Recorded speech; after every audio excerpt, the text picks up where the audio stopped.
Before we start this episode, here's a quick preview of what's coming. Ready to take charge of your finances and master the art of money management? Cash Course is your ultimate guide to financial literacy, from personal budgeting to macroeconomics. Check out more episodes at PragerU.com.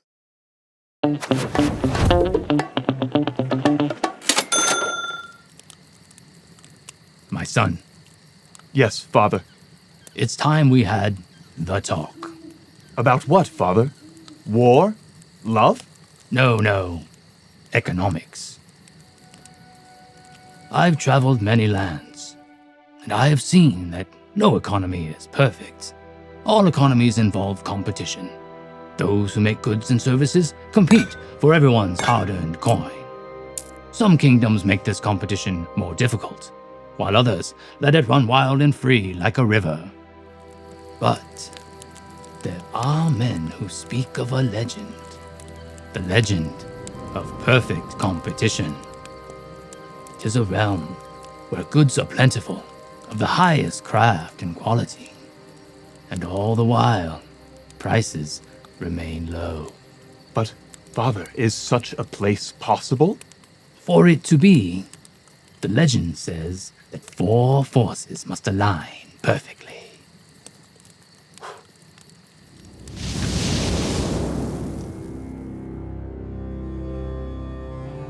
First, we begin with a very large number of firms. Firms refer to companies or businesses that sell goods or services. In a perfect economy, many firms compete for the consumer's attention and money, whether the product is saddles, iron skillets, or horses. More firms mean more choices. Where there's stiff competition, there's a rush to make what consumers most demand and sell it at the lowest price possible. If consumers don't like what one firm is offering, they can just move on to the next one, just like a princess moving on to the next prince. Exactly. I courted a princess once. Really, Father? The next force is standardized products. In perfect competition, consumers choose products that are basically the same, no matter who offers them. If you buy a turkey leg at O'Jackson's Tavern, it's no different than buying it at McDuff's. Candles, turnips, or hats, no different. When products are the same, consumers can trust that any given one will have the same features as another. And if each product is a perfect substitute for another, then it all comes down to price. Clever boy. Standardized products lead us to the third force, firms as price takers.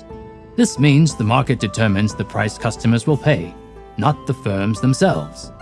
Ponder this.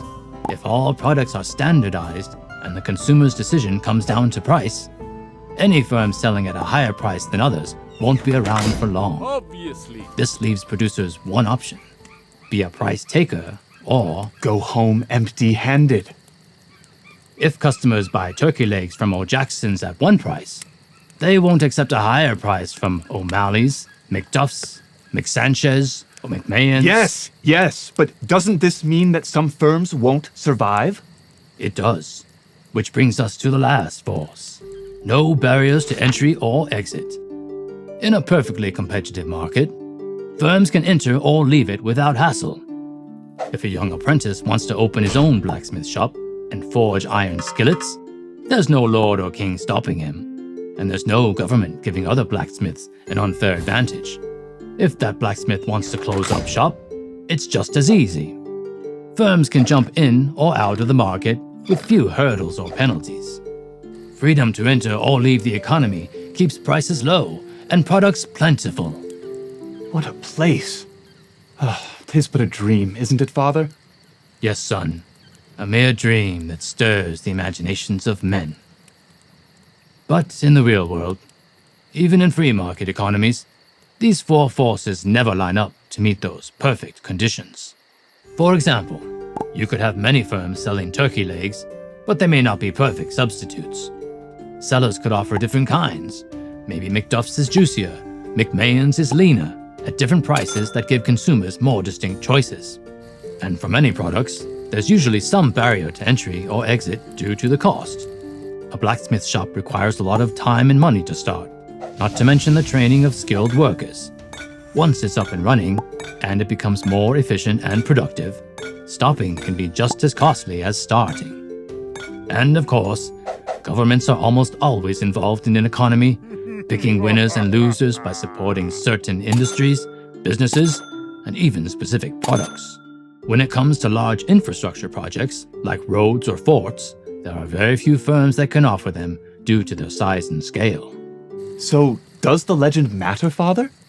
Of course, it's helpful for understanding how an economy could work when it's most efficient. Life is not perfect, and markets are no different.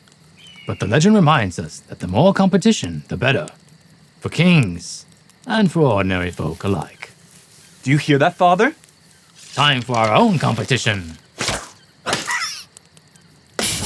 Yes! Perfect! Watch more at PragerUKids.com. And parents, don't forget to subscribe.